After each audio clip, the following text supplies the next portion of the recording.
welcome to another exciting episode of Full Circle. I'm your host, as always, Harmon Jr. Please follow me at Harmon Jr.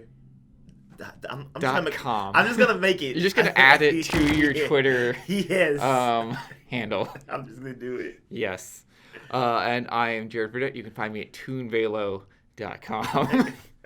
We have an exciting show for you today. We're going to be continuing our discussions of Pokemon Sword and Shield. We've both gotten further in the game. I'm loving it so far. Yeah, it's good. Right? I have some more complaints. Right, we do have legitimate complaints, but so to appease those people, because Jared, how a game must always have complaints, and they always must be at the forefront of anything about the game, no matter how great. Because if a game was really that great, we wouldn't be able to complain. Yes. Apparently. Right. But more in that segment. Yeah, we'll be talking about Disney Plus's new hit show, The Mandalorian, which I actually just found out takes place after episode 6. I thought it was like when Boba Fett was still alive, and now I know it's not Boba Fett or his dad, the only Jango Fett. Jango Fett? Mm-hmm. Okay, yeah. Or his grandfather, Wabba Fett. Sorry, that just was hanging there. Yeah, so because I thought like it was about him, so I'm like, oh, it's just some dude from Mandalorian Bay. Just some dude from the planet Mandalore. Yeah. Or not even necessarily, right? Okay, well, we can get into that segment. Yeah. We can get into that in that segment. But first and foremost, after finally 10 years, we have another Half-Life game, Half-Life Alyx. It's a prequel. Yeah, what do you call it? We got 1, 2, -1. 1, 2, -1. Not exactly how numbers work, Valve, but we're getting there. We didn't get to 3, but we got a third game, so... Right, so that's probably the most exciting thing right out of the gate. This is actually a third full game. It is not... By Valve. It is not the additional, right? We've had, like, Half-Life 2, the post-chapters, and DLC little... Yeah. And it's not like a Half-Life game not made by Valve, which they'll just piss everyone off. It'd be like, what's the point? But yeah, this is a full third game. And like you said in the intro, it is... you didn't say the intro because I'm doing that. Yeah. As you said off camera. I don't know how time works. Have we already had supper? What's happening? Just a little 4-4 breaks for our stopwatch that keeps time of the show broke. But it didn't break. It was just technology, right? Right. And I guess it's just we don't know what's going on anymore. So this is a full VR game. Yes. And that is probably for me, because I have not actually played the Half-Life series at all. I know very little about it, so I won't be diving into the lore of it. Like I know Gordon Freeman is the main character. I know he has Infinity for crowbars. Which Jared, like that changed everything. Everything. Apparently it did. I'm saying that jokingly, but I don't know, using the crowbar and throwing it and that just blew people's minds. I don't think it's so much that the crowbar did as it was one of the first games to really show like video game physics, right? And the addition of the gravity gun. Oh yeah, which was completely stolen from Aperture Research, but okay, so I played Portal. Yeah, which I find it cool. I do think it's cool that it's so versatile. You can literally use that and nothing else and beat the game. It's true. As well as I know G-Man, but now one of the recurring characters will now occur here in the prequel, Alyx Vance, hence the name Half-Life Alyx. Or Alyx, Alyx. I'm pretty sure it's Alyx. Sure. But it is a full VR game, which I think is the most interesting because looking at the trailer, we've shown clips here, it actually looks really, really good. Yeah. Not only for a game, but for a VR game. We've had VR shooters before in various means, and they've been cool. Not necessarily great, not necessarily broke. They're not broken. Right. They're not broken. Star Wars, Beat Mania. Yeah, they're not broken. They're good. But at the end of the day, they're like a passing fancy. They're just... Oh, how droll. Yeah. Oh. I can lean and I can shoot and I can do stuff. And if they are good, it's usually like there's a game like Stop and Shoot where like you're basically wireframes, you're like a robot. Mm-hmm. So it's like it's either they strip like the world and make a good game, or the world's vastly populated with things, but then you're on like a wire like SWAT shooter. Or it's both of those things, and the gameplay is about 30 minutes. Yeah. This is a full 15-hour game. Yeah, and it looks like you said amazing, and in the sense that how Half-Life pushed the genre to the shooter. Well, I think it pushed the physics in games and the story-driven shooter, which I could be wrong, but up until Half-Life, we probably never really had. No, I mean, there could be arguments for and against, like Doom and Wolfenstein, these were technically first-person shooters. I mean, and they technically had a story. I wouldn't say they were story-driven. I would just say like they were kill Hitler, kill the devil, demons. Pretty good plot, pretty good motivation, right? Yeah, but this has got like characters, twists, and plots. But as far as gaming as we know and love it today, this is kind of the first marker. Yeah, and so what it did for physics, it might do for VR. This might be our first fully fledged shooter game in VR that's like, it's just functional. Like, even the thing I really loved about I always hate the hands in VR games. The just, because one, they always float a little too close or too far away from you, where it's just like. And the stuttery paddleness of most VR games. And from the trailer, it seems like, of course, it's not one-for-one to your emotion, which I don't think it should, but like, it seems her hands are programmed to act functional in what's happening in front of you, not what your actual hands are doing, which I feel like makes a little bit more sense. Well, this also takes advantage of Valve's VR system, the Vive? The HTC Vive? View. Which does, in fact, you still wear the paddles on your hands, but it can actually keep track of your fingers. So some of the finger work we're seeing in the trailer, like you said, is probably programmed to like latch onto things properly, but also probably things that you can do. So like one of the things that's prominently shown in the trailer is the fact that you're able to sweep things aside, and I'm like, and it looks very natural. I imagine that is probably one of the features that you are doing with your hand that is mimicked properly. Yeah, and I'm pretty sure, which I don't know why no one's done this for, if it feels that your hands are getting too loose to the track, or you're just making like random human spasms that we tend to have.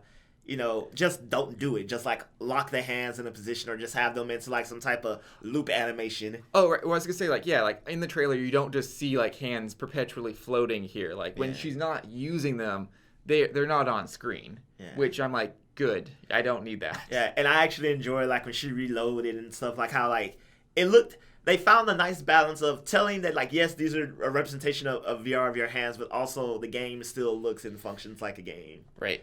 I'd like to circle back a little bit. You said this might like define the platform of VR, which I would agree. I think it really has that potential to do so, but that is also the crux of the situation.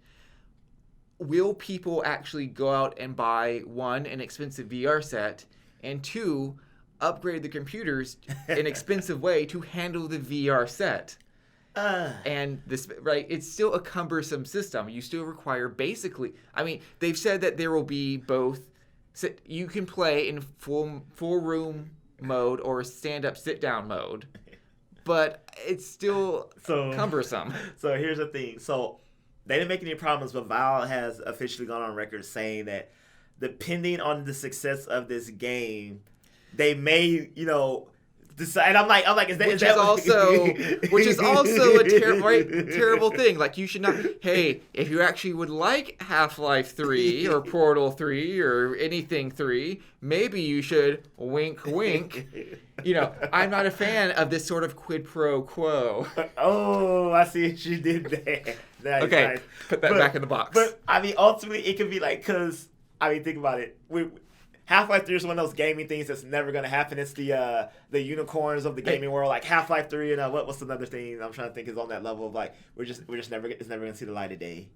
I'm drawing a blank here, but there's things in the gaming world, and so like once it's just their cop out, like, look, we made this really cool game on something we know a lot of people have access to, but if you really want it, all this money we make from this would probably fund the game, and if not, you just got another game that's cool. There's currently an Easter egg, really cheeky. If you go to the halflife2.com and you change the URL, it's still active. Well, or Valve, whatever is the current web page for it, and you change the last number of the URL from 2 to 3, it takes you to Half-Life Alyx.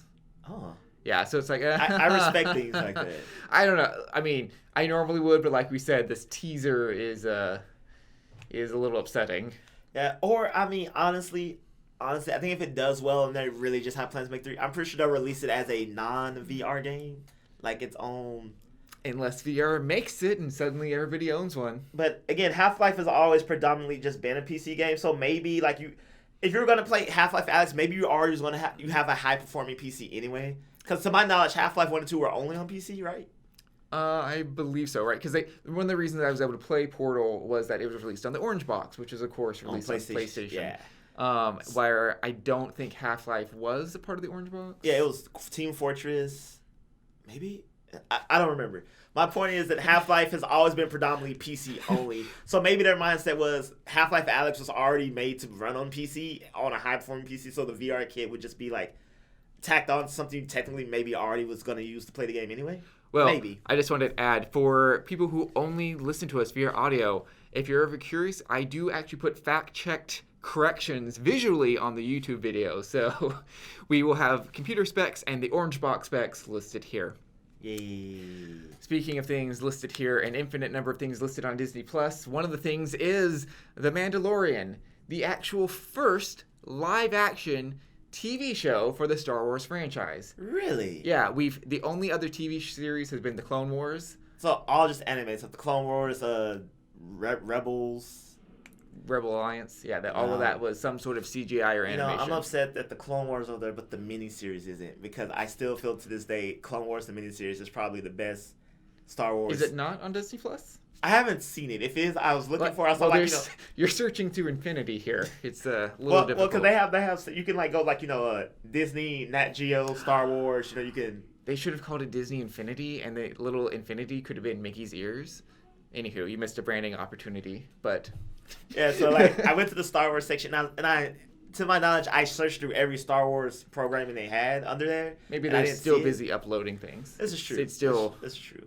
We're here to talk about The Mandalorian. So as we were saying, kind of in this time, we actually said it in the introduction, right? It is not Boba Fett or Jango Fett. Or Wobba Fett. Or Wobba Fett. However, they were wearing Mandalorian armor. So I don't know. I actually don't own Disney Plus. I'm very close to buying it. I think I might actually buy it. It's been worth it so far. It's been very. You forget how deep Disney reach goes, and you're on Disney Plus. You're just like.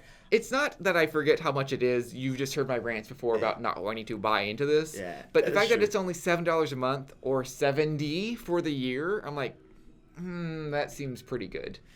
And my thing is, like, even stuff that I just forgot existed or didn't even know Disney owned, I'm just like, oh. I can finally go back and watch the season finale of cartoons that my mother refused to let me watch because, anywho. But all right. The Mandalorian. But no, before we get, I have to say this. It's weird because I realized Disney Plus does something that Netflix never could. What? On Disney Plus, it's like, you know what? I've always really wanted to watch. Oh, it's there. You know, and then I just realized everything I've ever wanted to watch on every streaming service has 80% all the time been something Disney made. And I'm just like, well, damn. Everything I wanted to watch was just Disney. It's true. It's very true. The Mandalorian. The Mandalorian. Yeah, so to set this up, it is return to Star Wars roots of spaghetti westerns and samurai shows. Yeah. Additionally, I don't know if specifically our character, the Mandalorian, is actually from the planet Mandalore, which we found out that the bounty hunters actually are not. They are just using the armor, or if the Mandalorian is actually wearing the armor. But the thing I wanted to talk about and why I suggested this topic is, in case you don't know, there is an adorable little Baby Yoda sweeping the internet. He's memeable. He is great. Everybody loves him, and if you don't, you're a horrible monster. So the creators actually came out of the show and was like, Baby Yoda is an acceptable name because people have been pointing out, one, Yoda is not the name of the species. It's just a character. And since Yoda is clearly dead, it is not an actual Yoda as a baby. So I was going to say, right, and it's not a Phoenix situation too because we've seen Yoda's spirit in the Force. But yes, specifically, George Lucas and all the creators around Star Wars have not divulged Yoda's species. Right, so to say, a Baby Yoda species sounds weird. Man, that is true. Like, I'm not arguing against Baby Yoda. I'm just saying the people who are arguing against it do have a valid point. Right, it's technically, Yoda is not the point. And then, as you said, this takes place post number 6, but also pre-number 7. In the tradition of, like Valve, we're not really good at counting.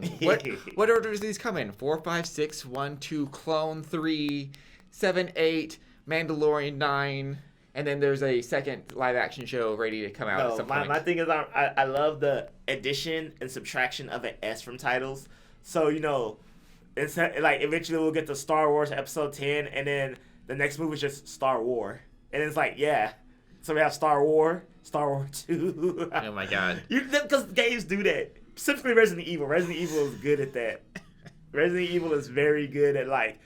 I'm like, okay, technically that's a different name.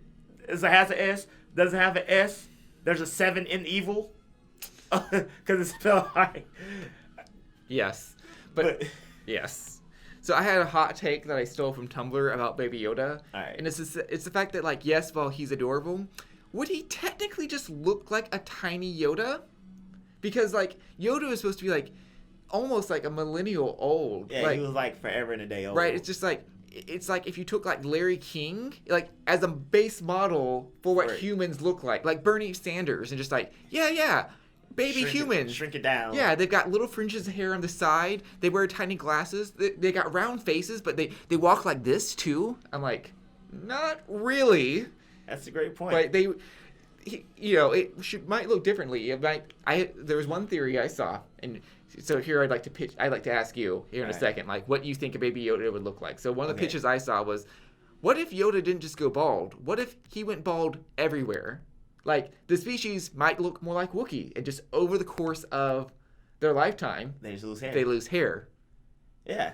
They might have been huge and tall, and like most old people, they shrink. Also, my thing is, we're talking about alien physiology here. We don't know if they go through a metamorphosis phase or a pupil phase. Yeah, we go through puberty, which we have dramatic changes. We lose a set of teeth. What's with that? Yeah, so to say that the younger species of anything is just a shrunken down version. Because, think about puppies. Depending on your species, they look dramatically different from their grown versions. It's true. It's very true. They're round and fat and fluffy. I like big dog puppies because, their paws are freaking huge compared to the rest of their body. Yes. No, it's great. So your pitch for what Baby Yoda looked like is maybe more pupil, and then, he'll go through an awkward starfire. Yeah, I'm not saying maybe not, total insect, and because we use insects for that, but I mean, why not? Yeah, we don't know he's a mammal. Yeah, have you ever seen Yoda lactate?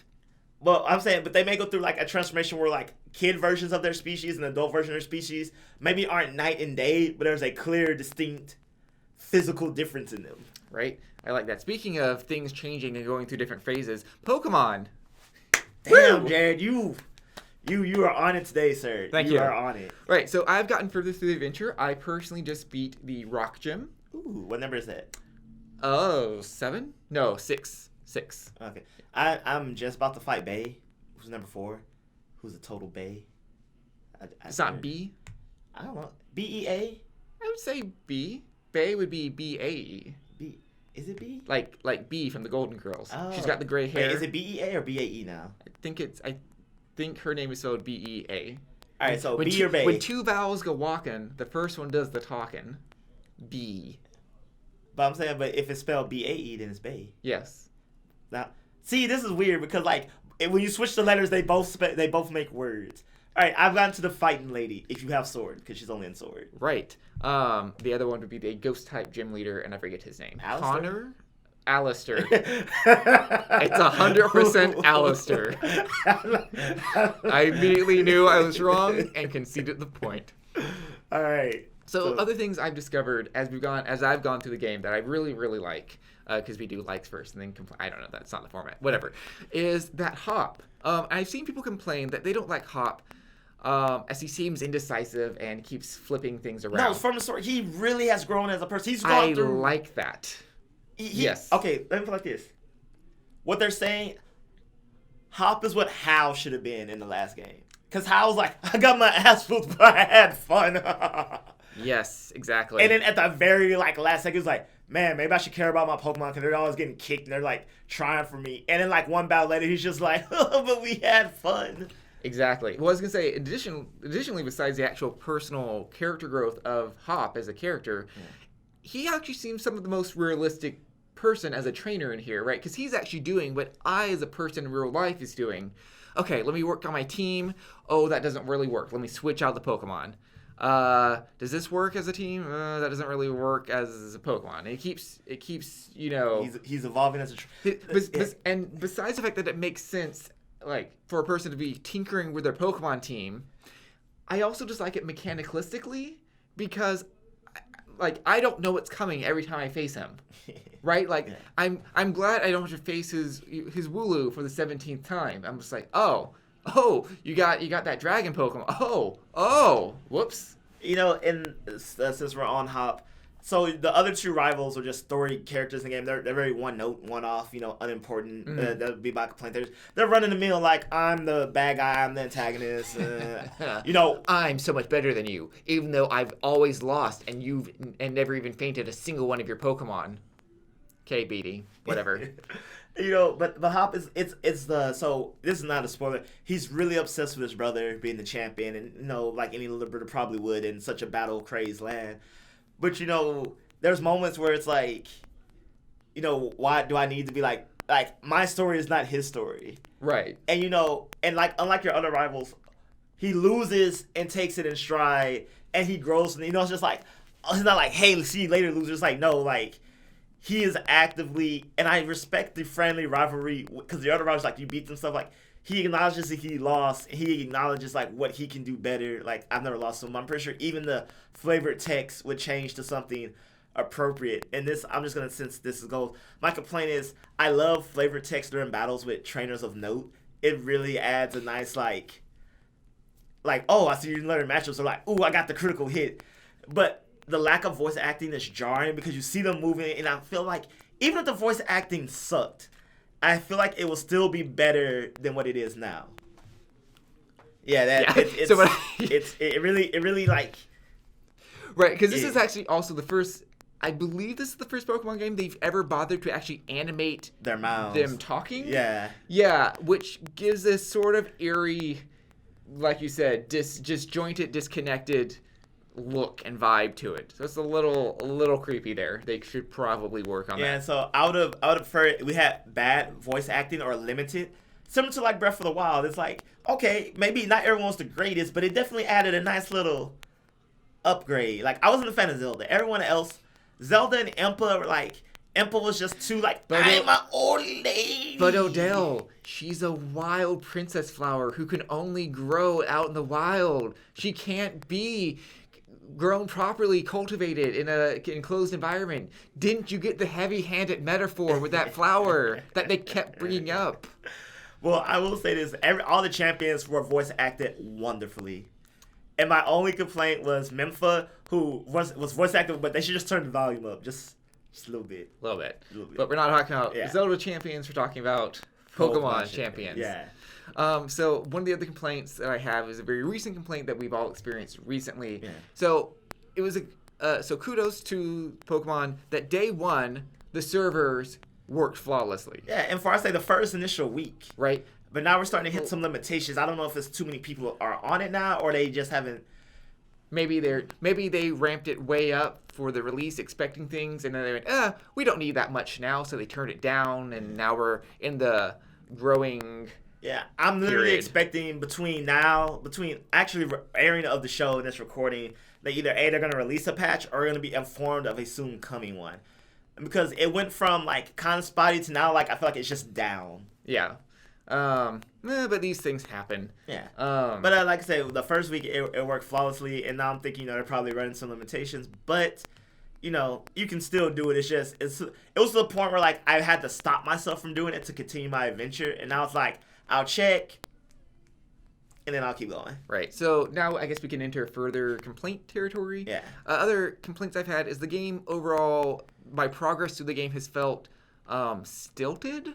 So it's not the normal journey of like, I'll journey through a route, I hit the gym, I journey through a route, I hit the gym. It's been like, journey through a route, gym, route, gym. And I'm like, the pacing is uncomfortable for me. I mean, it's not, again, game ruining. I'm used to that more structured setting. I already knew what was going to happen when I saw it was like a total of like 12 routes. Because like this doesn't work. Because every game, it was kind of like that in Sun and Moon, and there was another game I forgot that had Black and White. Because Black and White only had like 10 routes. Right. Like any game that has like a very low number of routes just seems to follow that. Like But I say Black and White got it right. Because Black and White is also one of the more story-heavy games. I was gonna say it wasn't that it was just a lot of random back and forth. It was like broken up like with the plot. So routes were broken up better. Yeah, so like I will say this game, if I get what you're saying, and it's a half complaint for me because a half complaint, but the other half is that the Galar region collectively feels like a very real place. Mm-hmm. And I've been enjoying it. Like, I've also enjoyed that, like, for the first time, we were actually getting people, the league challenge is like a very real Pokemon League challenge. Like, we were all competing to get 8 badges and then thus all compete in the Champions Cup. Right. Which I just think that's really cool. So I feel like it's better than Sun and Moon, not as good as Black and White, somewhere in the middle. Well, I can think of, I'm comfortably as happy as I may be upset with it. Well, Sun and Moon also had the terrible feature of breaking it into 4 islands. So I'm like, where on earth is this thing? And I have to scroll through maps of islands to find something. And even then, how do you get there? So kudos again, Pokemon. I could use the flying taxi from day 1. Oh, you can fly to. Whew. And I think this was in Omega Ruby and Alpha Sapphire. You can fly to routes, which is so much highly convenient. Right. Let's see. Other complaints I kind of have is, so I'm limiting myself specifically to Galarian Pokemon only. I'm not even using Galarian forms. I just a personal challenge. So using Galarian Pokemon only, I found there to be a rather lack of fire and water Pokemon. And fire I get, but I'm surrounded by water. So I thought there'd be a greater diversity of Watermon. So it's weird. So like in max raid battles, I've seen at least 4 water Pokemon. I have no idea who they are. So I'm thinking now, are they just like locked under specific fishing routes? You know, you got to fish like 10 times to get them, or because there's on the right hand of the map, there's the primarily water routes. I'm like, are they just all there? Right. So I don't spend a lot of time fishing. I find it annoying. But 2, I just hit Route 9, which is where we get upgraded to the water cycle, which I imagine then would unlock, like you said, all the water Pokemon. Because you notice that there's been many routes and lakes and rivers that, you know, like in caves, you say, oh, I can go there, but I haven't. I've tried to whistle at like Gyarados in the water, and they like don't hear me. I'm like, come attack me on shore. So I'm pretty sure that's what's going to happen now that you actually unlock the water bike. You know, we will see this plethora. Because you got to remember, like, since the Pokemon are populated in the map, the water Pokemon aren't going to populate in the grass. That would be, well, I saw that's actually where Galarian Corsola is, but that's a different issue. Oh, I didn't even know there was a Galarian Corsola. There is. It's sad. It's the white bleach dying coral look. Oh. I know. Global warming's real, people. But classical water Pokemon. I've only like drudged up like Barry. The Barracuda. I forgot what it's called, but it's a play on the word Barracuda. No. Yes, I've gone with that one, but no, the Barracula, the old piranha Pokemon. Oh, the red and blue one. Yeah. Yeah. Okay. I've gone up they that. They fight each other or whatever. Yeah. Drawn up that Magikarp and Barracuda. Like it's the word Barracuda, but it's spelled with a K. I got a Chime Chow. I was proud of myself for that. Oh, nice. It was in where Nessa's from. I forgot the name. I'm still bad with the names of the cities, huh? Lighthouse Town. Yeah. They are very British sounding names. Like Stoneside. That's the one I remember. Yes. Yeah. But Pokemon's great. It's still been a great journey, and we'll get our full final thoughts, you know, once we get to the end game. But so far it's been good, and all the naysayers are really just nitpicking for things to complain about. Right, as you say. But we've reached the end of our game here at Full Circle Podcast. I am Jared Pitt. You can find me at Toon Velo. And I'm Harmon Jr. You can find me at Harmon Jr. And please like, share, subscribe, and follow the podcast at FC Podcast 23 every week. Special shout out to our patrons. They're scrolling here. Thank you. Oh, we are going to be off next week. Thanksgiving. But our patrons will get a special bonus audio content while we detailing our fun times at the Texas Renaissance Festival. Yeah, so off Thanksgiving, but for our Patreons, we're still coming for you. So do that. Donate. Until next time.